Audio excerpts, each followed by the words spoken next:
Hello, this is Rigging Up. My name is Diamond, and you are watching Round 5 of the UK Nationals 2025 Startup Tournament. We have Scarlet playing Zaya Sadengi, the versatile smuggler, versus Bucket Hat Ben on Nuvem SA Law of the Land. Now, Zaya is a classic run-based high-pressure criminal wanting to get into those centrals and get value from doing it. Nuveng, on the other hand, prints money with its ID ability and tries to rush out often before the runner can contest, or play a modernism game plan where the runner must have enough resources not only to get in, but to survive a measured response or two afterwards. Looks like click 1, we're opening with a petty cash. We're gaining 2 credits, an additional 2 credits from Nuveng's ability after trashing the top card of R&D. This is followed by a little bit of debate over what exactly is happening next. Looks like some ice on HQ. Looks like some indecision over the ice on HQ. Of course, you want to defend against the obvious threat of transfer of wealth, but Zaya will get value from both central servers if she can get in. So it might be prudent to play a more passive opening and just defend both main centrals against easy Zaya accesses.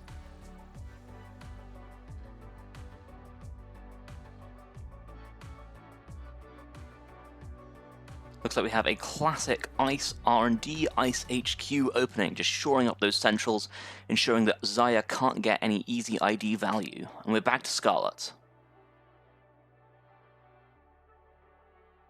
Click 1. We're going to examine our tokens and make sure that's correct. Click 1, we're going to draw a card. Now Scarlet is going to want to check some of these ice. Most Wayland ice is pretty toothless on face check if you don't have much of a board state. Speaking of board state, we're installing a penny shaver for our second click. This is a little bit of a risky move because some of Wayland's sentries can and do eat hardware, notably Hammer, one of the key cards in this format. We are checking HQ. HQ is an MIC, an import from Haas Bioroid, which eats Scarlet's last click, ending her turn early. Back to Bucket Hat Ben. Mantra draw. Looks like we're opening with petty cash from the bin, gaining 2 credits. Clicklessly, and an additional 2 credits from Nuveng's ability, trashing the top card of R&D. Click 2, we're going to draw. Click 3, we're also going to draw, really digging for something to use here. A little bit of internal debate over what to play for the last click. And click 4, we're playing a hedge fund, gaining another 4 credits, bringing us up to 11 credits. Nuveng, of course, can check the top of the deck here, but does not trash it because there's no value in doing so. Back to Scarlet. Of course, Nuveng has not put anything on the table, there's no real threats here, just generating a lot of money and some reasonably well-defended centrals. So until then, Scarlet is free to set up and poke those unresed ice to force some reses. Looks like we've drawn for click 1.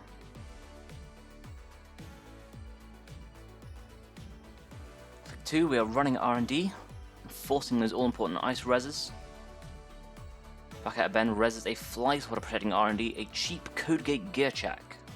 Nothing to purge on the table, just keeping Scarlet out and denying that Zaya ID value.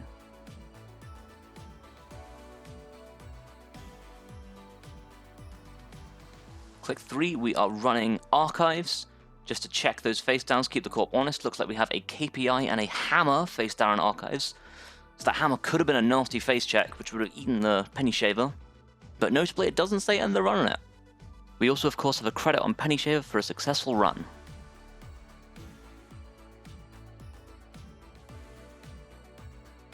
Click 3 looks like we're playing Cupulation, just threatening further HQ pressure.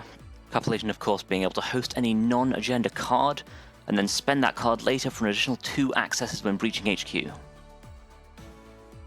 Back to Bucket Hat Ben, we have a mandatory draw followed by a petty cash from the hand for 2 credits. It looks like we are considering the top card of R&D. Maybe we won't trash it. No, it looks like we are trashing it, gaining 2 credits. From the brief glimpse we had earlier, that could have been a Descent or maybe a Kessleroid. We are icing the remote server and putting something in the remote server, finally presenting a new threat on the board. Now Scarlet probably does want to check this, just to again force those ice reses, forcing the corp to commit their money to the board and reveal what exactly is stopping Scarlet from getting into the servers. But of course, Scarlet still has not produced a breaker, and so until one of those comes out, she is not going to be seeing inside any servers just yet. Click 1, we are checking the remote server.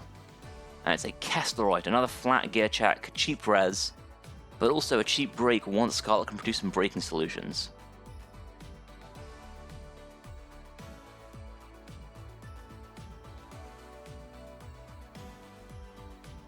Having a bit of a think here, just how best to approach this board state.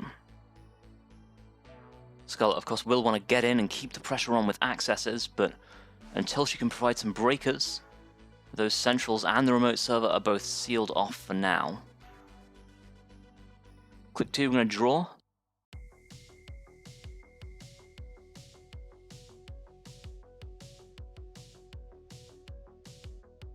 Click 3, we're just going to check archives.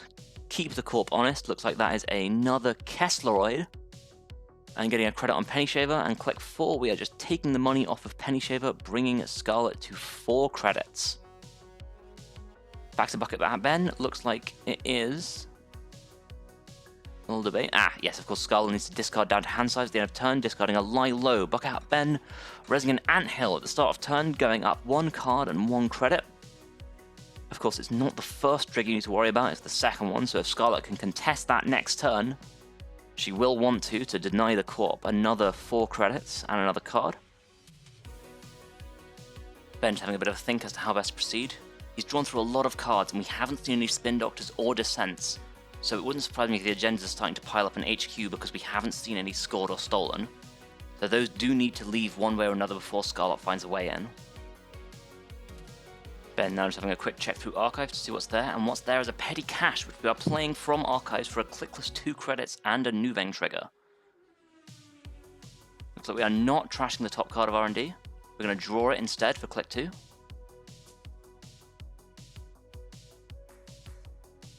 Click 3, we're paying a credit to put another ice on the remote server just to make it that much harder for Scarlet to break in and disrupt the money, and click 4, we are icing archives just to deny the last bit of easy essentials value.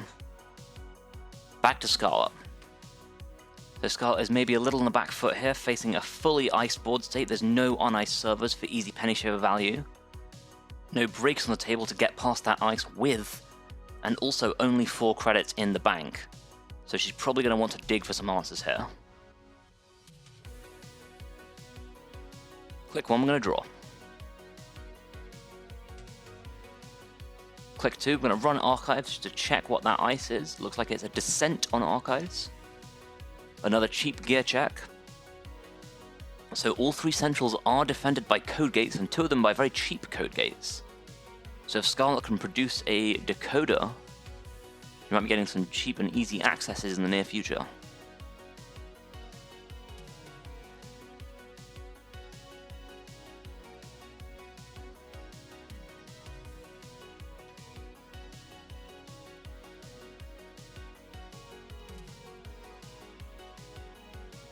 For click 3, we're just going to take a credit. And click 4, we are paying 2 credits to install a Docklands Pass. Another bit of Central's pressure hitting the board. But of course, until she can produce some breakers, we're not going to be seeing much use out of those. Bucket Hat Ben. Anthill Excavation Contract triggers for a second time, giving him 4 credits and another card, as well as a mandatory draw. Checking archives, doesn't look like there's any petty cash in here. Now Ben has drawn through a lot of cards already, and no agendas have been seen, so it looks like they might be starting to pile up in HQ. So he's going to want to at least push one through the remote server, or consider expending a Descent to fix the hand a little bit. And indeed, click 1, we are installing in the root of the remote server. Click 2, we are playing a KPI. KPI, of course, a multimodal card, so there's a lot of options for what exactly we can do with it here. Just checking what ice is already on the remote server, and it looks like our first mode is going to be installing on the remote server, ignoring all costs. So that's 2 credits of value right there and a bit more defense on the remote. And our second mode is just gaining 2 credits. This resolves operations, so we get to trigger Nuveng's ability, trashing the top card of R&D for another 2 credits, bringing Nuveng up to 18 credits in total. Looks like for our last clip we've just advanced the card in the remote server, so this looks like an agenda push. Back to Scarlet. Now it did look like that outermost ice on the remote server was only a fly swatter was installed. So it is a double gear check requiring 2 different breakers to get through, but once those breakers are down, the server might turn out to be a bit of a paper tiger. Okay, Scarlet is considering how best to attack this, and click 1 we have Mutual Favor, tutoring out an Icebreaker from the deck. Now if this is a decoder, there'll be a lot of very easy Centrals access coming up soon. As of course all 3 Centrals are only protected by a code gate, and 2 of those Centrals are protected by a simple gear check, which most decoders will break for a single credit. Looks like it is, that's Shibboleth hitting the table. We're not at threat, so Shibboleth is at its full 3 base strength. Just shuffling and cutting as we decide how best to proceed. Now importantly, tutoring and then installing Shibboleth was 2 separate clicks because there was no successful run made this turn. For our 3rd click, we are playing Jailbreak and running straight into R&D. Shibboleth handily deals with Fly Swatter for a single credit. Jailbreak draws Scarlet a card, Penny Shaver gets a credit, and then we're going to be seeing 2 cards from R&D. First card is a green mail, Scarlet steals this, and second card is an off the books, 2 agendas and 2 accesses, bringing Scarlet up to 3 points. Now that's finally some Centrals accesses, I think our first of the game, which means that Zaya has the opportunity to gain 2 credits off these 2 accesses. I think Scarlet's just debating whether to use this ability and what to do with the last click after that. And yes, looks like we're taking the 2 credits for the 2 accesses, bringing Scarlet up to 3 credits.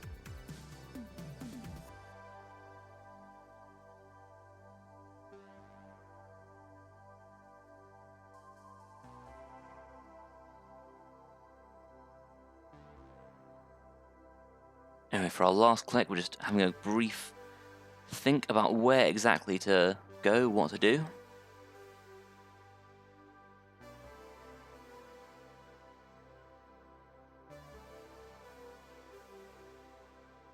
It's like our last click, we are going to overclock running HQ.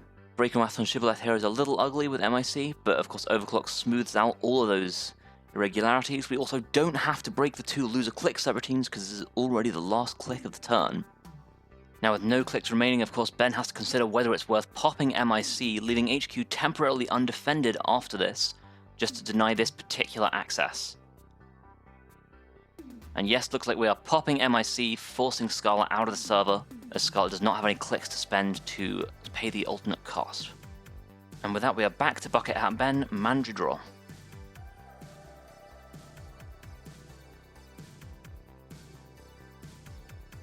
Click 1, we're going to play Slash and Burn Agriculture from hand, putting 2 advancements on the card in the remote server.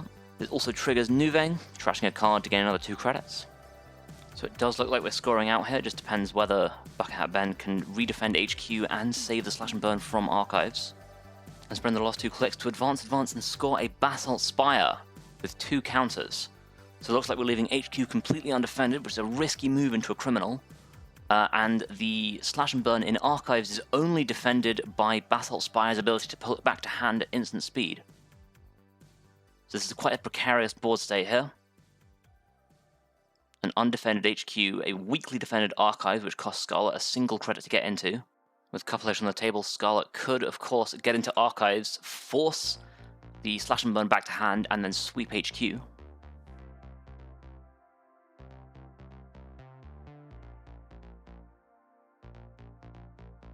Click 1, we're playing Buyer Bans, running HQ, taking advantage of the open central. Dockland's Pass is going to provide a second access here, and Buyer Bans is also going to provide its multimodal abilities. That's credit on Penny Shaver. Looks like 2 cards for our first mode in Buyer Bans. And our second mode is going to be placing 4 credits on it for trash costs.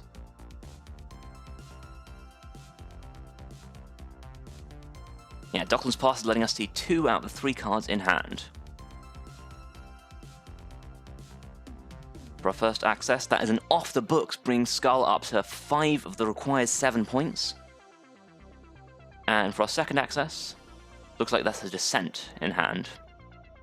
So that Slash and Burn Agriculture in archives could be the game if Scarlet is able to get it. Just triggering Zaya here for a much needed 2 credits.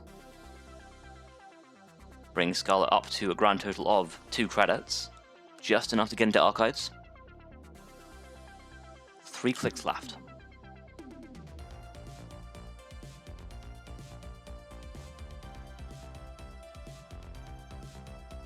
click 2, we're going to draw. Maybe trying to find a jailbreak or other multi-access event. Because of course Docklands Pass is only the first breach of HQ each turn, and Scarlet really needs to get those accesses and take advantage of the vulnerable server while it's there.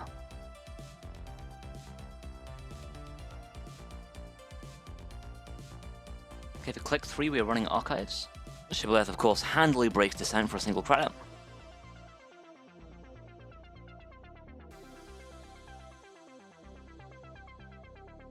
Just checking the Docklands Pass is in fact only the first time each turn. So yes, barring other multi-access, as soon as that Slash and Burn is returned to hand, it may well just be the 1 in 3 to try and find it. Because it doesn't look like Scarlet has the money to use Copulation here. So of course we are getting into Archives, we're going to see the face down cards and Penny Shaver is going to give us a credit, but before that, before we can get in, Ben is going to use a counter on the Basalt Spire to pull the Slash and Burn Agriculture back to hand. Because of course that is the game-winning agenda, with Scarlet on 5 points to Bucket Hat Ben's 3. This does, however, mean blindly trashing a card off the top of R&D, which is a risky business, and translates to essentially a free R&D access for Scarlet.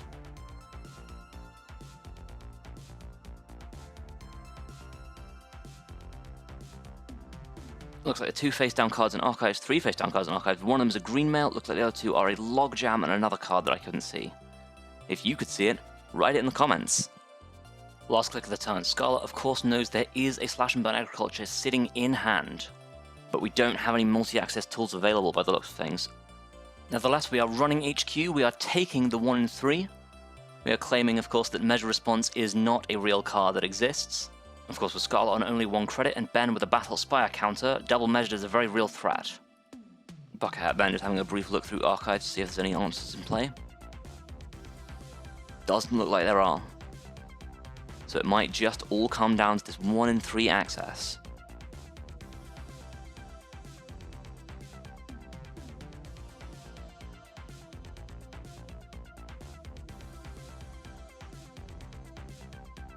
Yeah, it doesn't look like there's any sort of instant speed shenanigans that Ben can do here.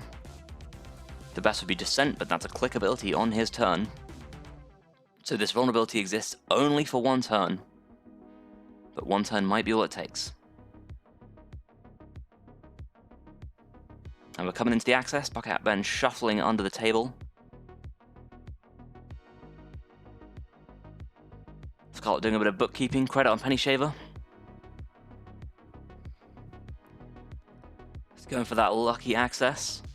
There it is, that's the Slash and Burn Agriculture, stealing it for the game.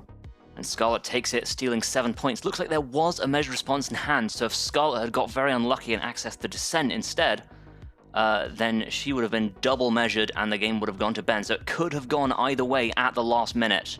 Well played to both players. That was a great game with a very tense and exciting finish.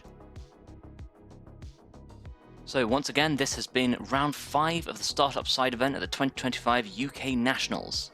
Scarlet has taken the game as Zaya, stealing 7 points against Bucket Hat Ben on Nuvem SA. This has been Rigging Up. I've been Diamond. Thanks for watching.